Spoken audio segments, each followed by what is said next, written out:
Hello, everybody, and thank you for tuning in to the Liberty Report.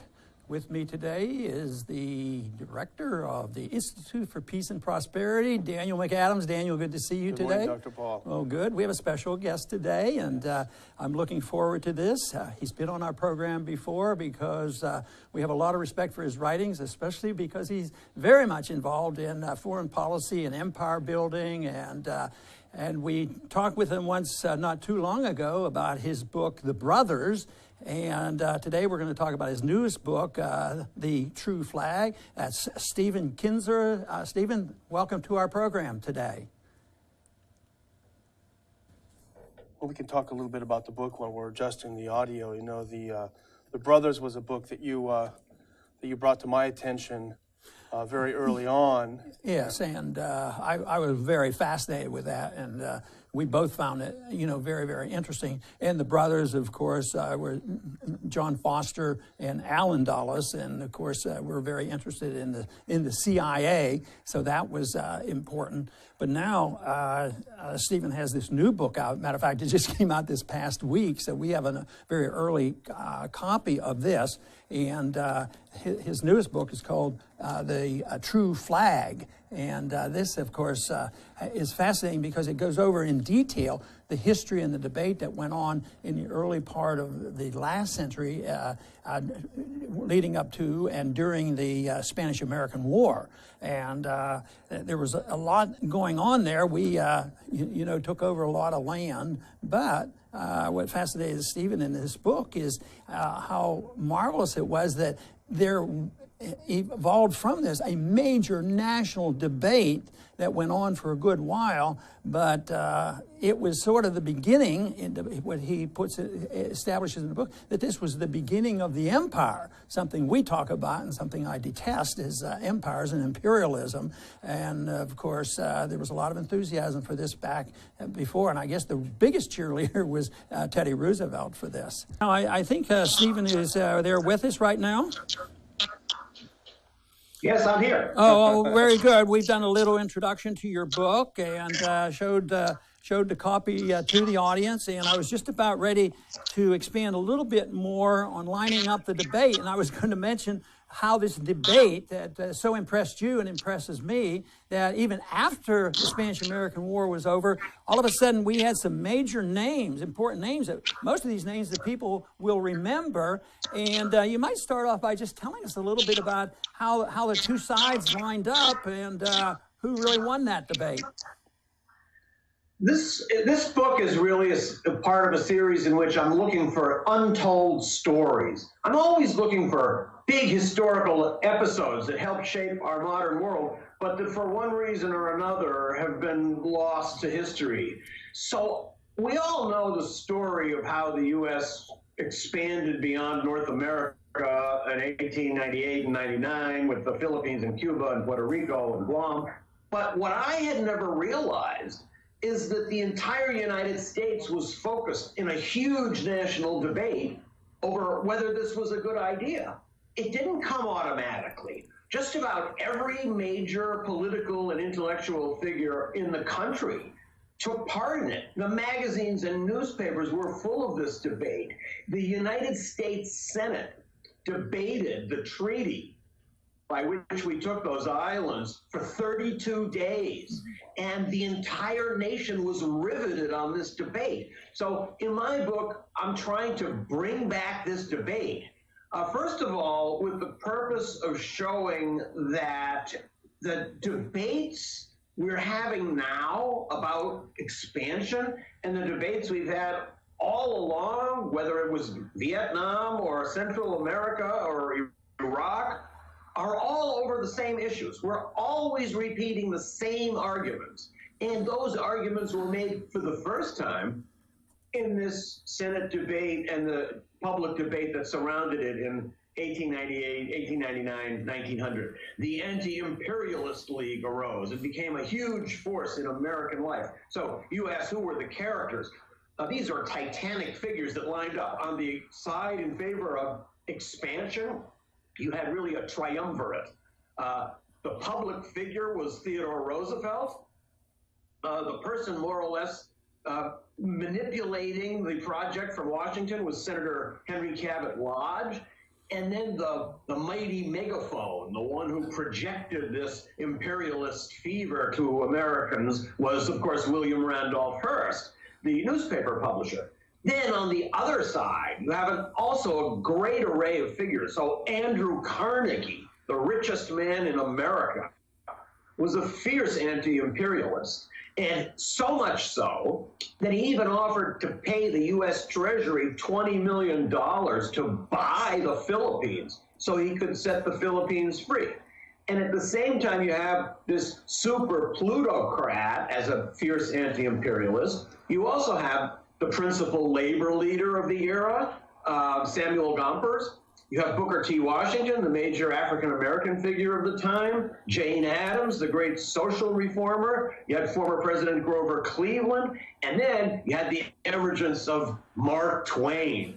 And that's another great discovery of mine in this book. If the first discovery is that this debate actually happened and was so all-encompassing, my second great discovery is Mark Twain was not just the gentle old grandfatherly wisecracker that everybody loved, as we have been taught. His anti-imperialism was bitter. He had lived around the world. He had seen the oppression that American and European intervention caused. He wanted to change the American flag, to take the stars out and replace them with skulls and crossbones. And he and Teddy Roosevelt really detested each other. So Mark Twain said that Theodore Roosevelt was clearly insane and by far the worst president we have ever had. And Roosevelt returned the favor by saying he would like to skin Mark Twain alive. So the intensity of this debate, it was something that I don't think is, I didn't know anything about it. And that's the story I'm trying to bring back. The second point is that those of us who are critiques of American expansionism and American interventionism, who don't like those policies, can now realize that we didn't just start this approach to foreign policy. This protest is not new in our generations. This has its roots in American history. It's a very vivid part of our history, the fight against pushing American military power into other countries. So in this book, I'm trying to give inspiration to people today who are opposed to this policy of intervention and military coercion and make them realize that they're in a rich American tradition. Right. Yeah, no, on one hand, it's encouraging, as you point out, that this is something we have experienced in history. But when I was reading about the book, I was also a little bit depressed because the situation that you outline in 1898 through 1902 or 3 was the elites on either side, people that were great opinion makers who were world-renowned figures on each side, really having it out over this. And it seems as if today, with some exceptions, among the elites, the whole thing has been settled. You said once all foreign policy decisions boil down to one word, intervention. It seems like the elites now, on both sides, have agreed that that is the course to go. I think you're right. It's a very good point, actually, that the great figures in American public life were sharply divided over this question back in around 1900, whereas now there is so much more of a consensus. In Washington, you can't really differentiate in a serious way between, for example, the foreign policy of John McCain and the foreign policy of Hillary Clinton. If we say those are people from opposing parties, where do you get the opposition? So it's the Democrats, Republicans, it's the liberals and conservatives, and most of the think tanks, and I'm ashamed to say most of the mainstream press, buying into this narrative. So it's true, in a way, we've gone down because at least at that time, although the anti-imperialists in the end lost the debate, it was by very narrow margins. So the Senate vote to ratify the treaty by which we started becoming an imperial power was carried by one vote more than the required majority. And the Supreme Court decision that ruled that this was constitutional was also 5-4 by one vote. So the elites were sharply divided. You're right. Now the elites have more or less come together and agreed on the concept that America is the indispensable nation, and there cannot be a conflict or a crisis or a confrontation anywhere in the world where we don't play a major role. So in a sense, it's true. The level of debate over this seems to have declined, and it's left to a few of us out here to continue banging our spoons on the high chair. You know, I think you mentioned that you see this as a birth of an era, a birth of interventionism, and a birth of an empire. And of course, I like to think about that in terms, because I like to think about the end of an era with the Soviet empire. That was rather precise. I think of it in terms of economics, and that sometimes follows, you know, the military empire. But right now, we had this birth of the empire, but the empire is still alive and well. But if you look underneath, I think there are some weak spots. So do you think much about and anticipate how will this end? Because empires usually end, and it isn't always that bad, but most of the time the elite who endorse the idea of intervention, they're not ready to give up the empire. And in a way, I think this is the debate of Trump, because he's sort of mixed up in this debate, because he wants to be an isolationist at the same time he wants to be an interventionist. So where do you see this going, and when do you think our empire might end? Well, I think you're right that Trump does see himself as an interventionist and an anti-interventionist. That's like most Americans, though. We have a very divided soul. We can't decide. We want to make sure every country does what we say, but we also want every country to make its own choices. These are not compatible. You have to choose one, but we can't. We have a real conflicted approach to the world. Your question about empire is really profound. I think one thing that's clear if you look over history is that the countries or empires that have managed to survive over many centuries, like China, for example, or Iran, are the ones that have learned to ride the currents of history. It means you can't insist on being on top all the time. If you do, you're going to have an explosion and you won't be there anymore. That's what happened to many empires in history. But those empires have learned that sometimes you're on top. Then you're one of them, very many important powers. Then you're not so important. Then you go up again. There's always another time. If you can learn to ride those cycles of history, then you have a good future as a country. But nothing in our history, the United States, teaches us to be prepared for that. We always assume we're going to be on top. So we're not politically or psychologically prepared to recognize the fact that countries and empires rise and fall over time. And if you don't fight that, you can survive.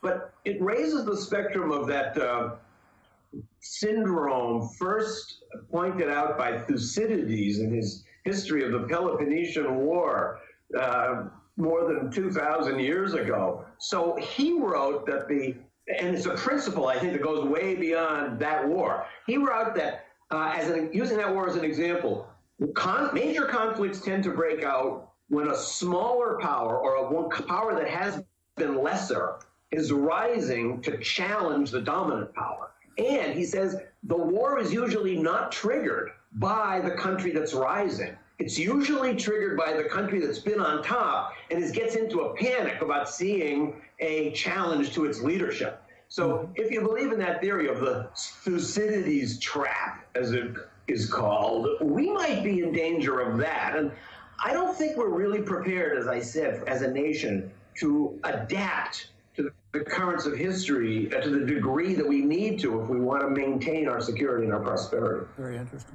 Yeah, it sounds like what happens when you're intoxicated with the idea of exceptionalism. So you have to look at the internal affairs as well as the external. But you know, you mentioned something, Stephen, in an interview recently, I think it was on NPR, which I thought was fascinating, and I know that our audience would find it interesting. You pointed out that Donald Trump was elected partly because he promised that as a businessman he would make great deals for America. But you made a very important distinction between the kinds of deals you make as a businessman and the kinds of deals you make in diplomacy. If you could reiterate that here, I think it would be very interesting.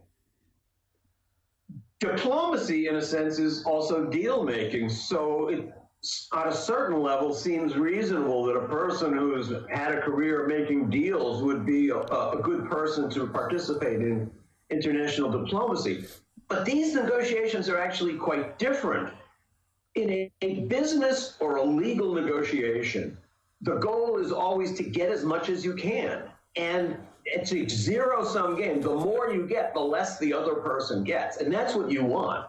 A real good lawyer will come away with 80% of what he wanted, and the other guy only gets 20%. A super lawyer gets 90 or 95, and the other one gets nothing. That's the lawyer who's really successful, or the businessman who tears the opponent to shreds is rewarded by his stockholders and by all the people who on whose behalf he works. So that's one kind of negotiation. It's a win versus lose. But diplomacy is not like that.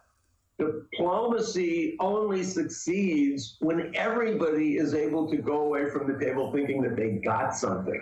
It means that you've got to go into the negotiation realizing you're not going to get everything, because otherwise other people won't go away happy and you won't have a long-term, secure diplomatic solution. So I hope that Trump would be able to make that transition into a very different kind of deal making, because in diplomacy, you want deals that are long-lasting.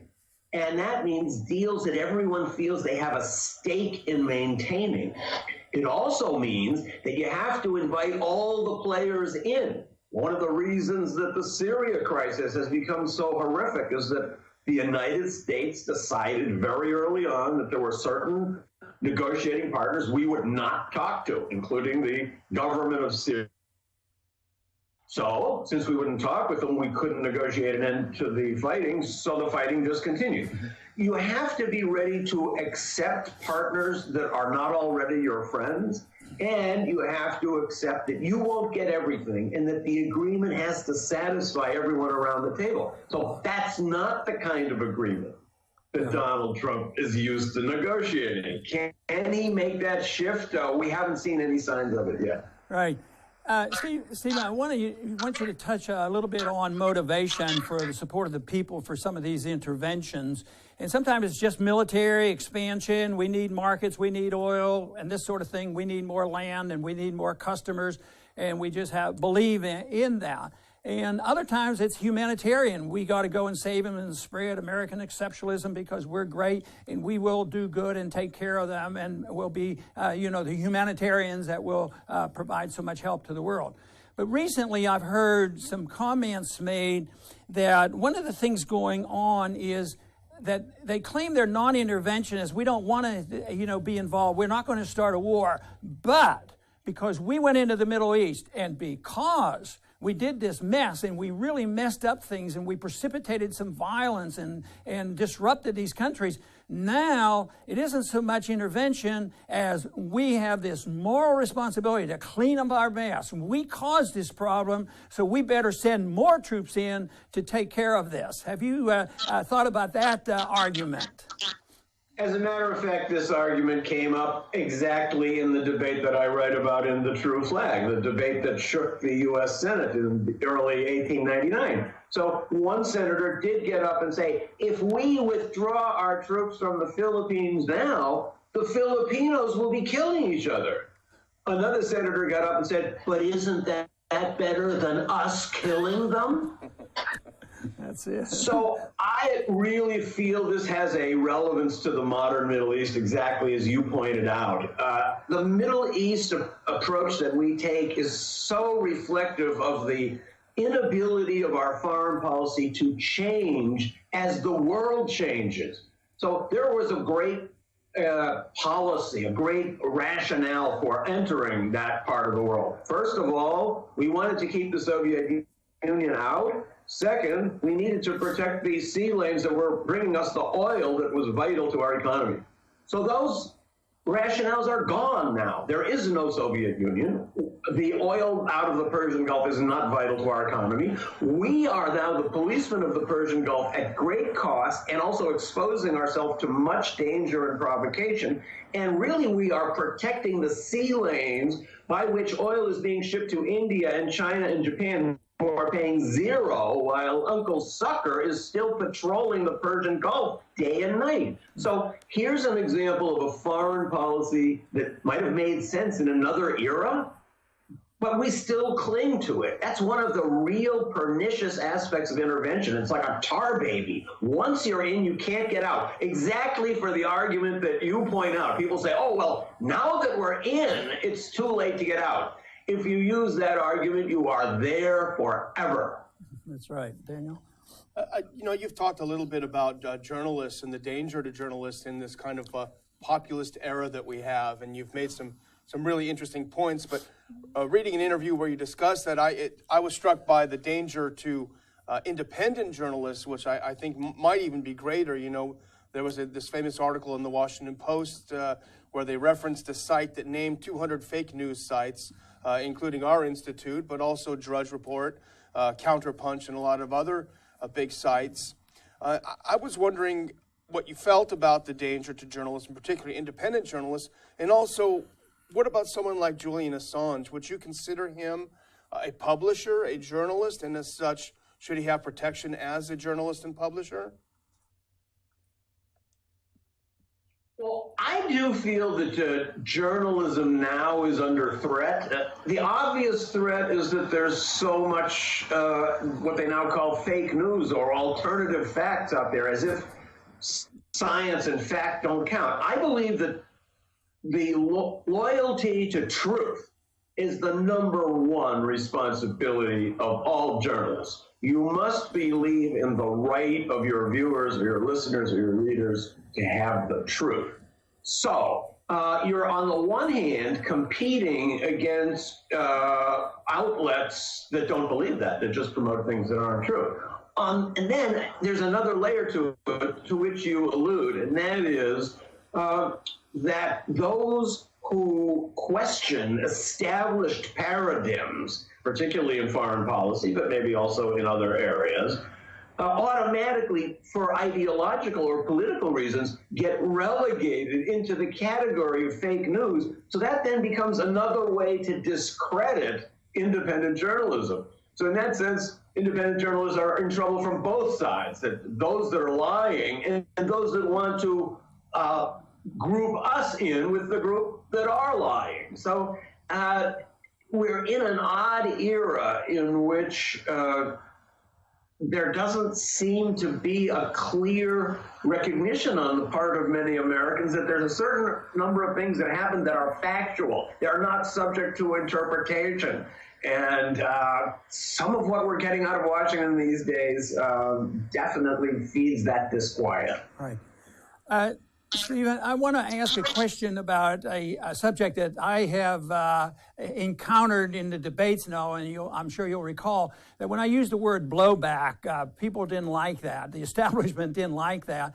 But I wanted to get your opinion about blowback. Is this true, something that it truly happens? Is it a consequence of our foreign policy? And also, does our foreign policy contribute to the radicalization of certain groups? Because I think there are radicals in all groups. I believe that. But do you believe that our interventions over there actually incites it and makes that problem worse for us?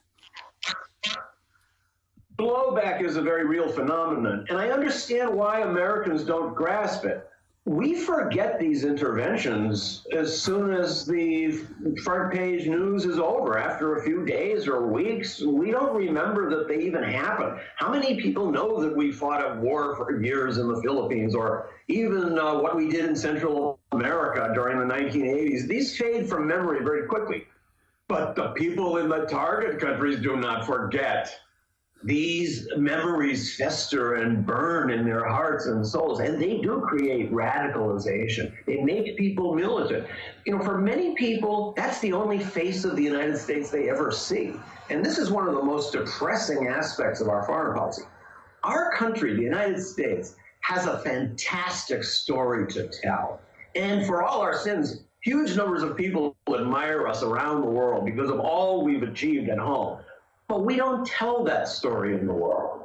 We've closed down so many of our libraries and U.S. information agencies, and we're only promoting the military side of what the United States is. So you can forgive people in the world who, when hearing that the United States is coming to save them, will wonder if they're going to be saved the way we saved Iraq and saved Nicaragua and Iran and Guatemala and Vietnam and on and on. So I give you one example of blowback that should have been on every front page, and I couldn't believe how little attention this got. So you remember there was a blow up a couple of months ago when the president of the Philippines said that he no longer wanted to be partners with the United States and he was going to go to China, and there was a lot of outrage in Washington over this. But what was not reported was that at the press conference, when he made that shattering announcement, he held up a photograph of U.S. Marines standing over a pit full of dead Filipino civilians more than 100 years ago. And he said, the U.S. did this to us. They have never apologized. They're trying to pretend this never happened.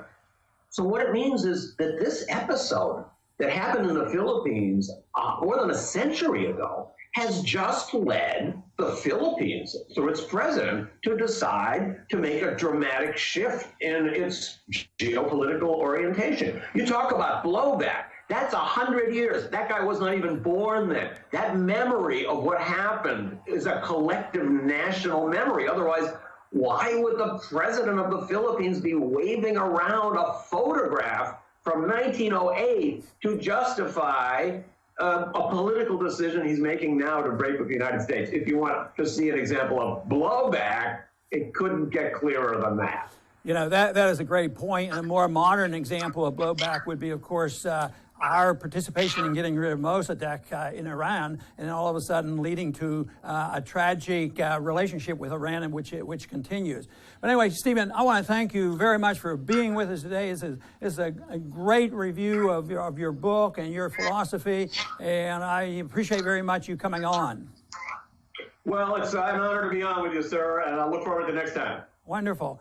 And I want to thank the viewing audience for tuning in today. I consider this a very important interview. And of course, Stephen Kinzer makes some very important points. Now, you ought to pay attention to what he's written just recently. It just came out. It's a fantastic book. And you can get the details of when the empire really started and the great debate that occurred. And we need the debate to continue. And that is our effort. Daniel was in the office when we worked real hard to get a debate going before the war and going into Iraq. And even, unfortunately, we didn't get that debate going, but we didn't have as much debate as here. But the problem is the imperialists won the debate, and we've had an imperialistic foreign policy ever since. And this book will help explain that. But I want to thank all the viewers for tuning in today to the Ron Paul Liberty Report. Please come back soon.